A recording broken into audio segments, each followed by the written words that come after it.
Mort de Benoît XVI, pourquoi l'ancien avait-il démissionné de ses fonctions? Triste nouvelle venue tout droit du Vatican.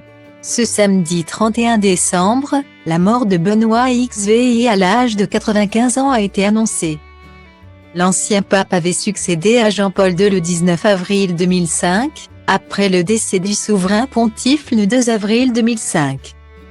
Pour l'instant, les causes du décès de Benoît XVI n'ont pas été dévoilées. Toutefois, sa santé était source d'inquiétude depuis plusieurs jours. Pour rappel, l'AFP avait annoncé en début de semaine que la santé de celui qui s'appelait en réalité Joseph Aloysius Ratzinger s'était dégradée il y a environ 3 jours. Ce sont ses fonctions vitales qui lâchent, y compris le cœur.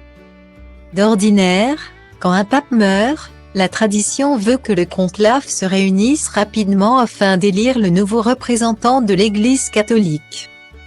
Mais cette fois-ci, la situation est exceptionnelle car le pape François est déjà en place le 13 mars 2013. En effet, Benoît XVI a volontairement démissionné de ses fonctions à la tête du Saint-Siège en 2013. C'était le 11 février 2013 exactement que le pape, à la suite d'un consistoire public ordinaire, a annoncé sa renonciation pour le 28 février.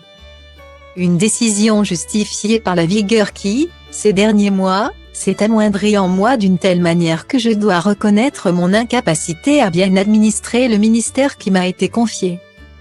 Une renonciation certes historique mais qui avait toutefois été prévue par le Code de droit canonique de 1983, s'il arrive que le pontife romain renonce à sa charge.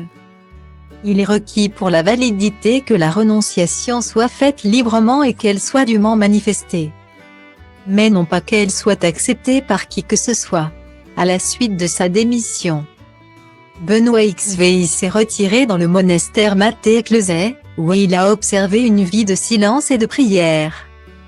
Sa dernière apparition publique remontait au 22 juin 2020, lorsqu'il a rendu visite à son Georges Ratzinger, son frère mourant en Allemagne.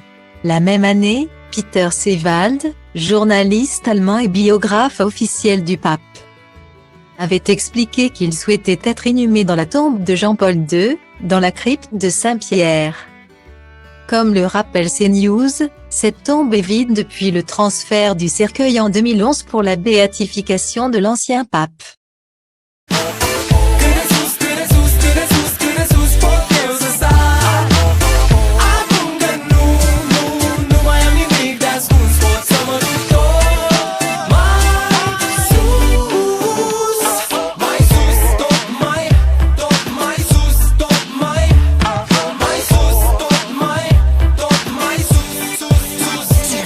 Poate-ți dau totul peste cap, că poate fac doar lucruri care îmi plac. Poate nu mă îmbrac la costum, poate nu spun minciuni. Sunt liber să fiu stăpân pe ce fac și ce spun, știi? Nimic nu mai e la fel. Copilăria s-a maturizat sever. S-a lovit până acum de fel de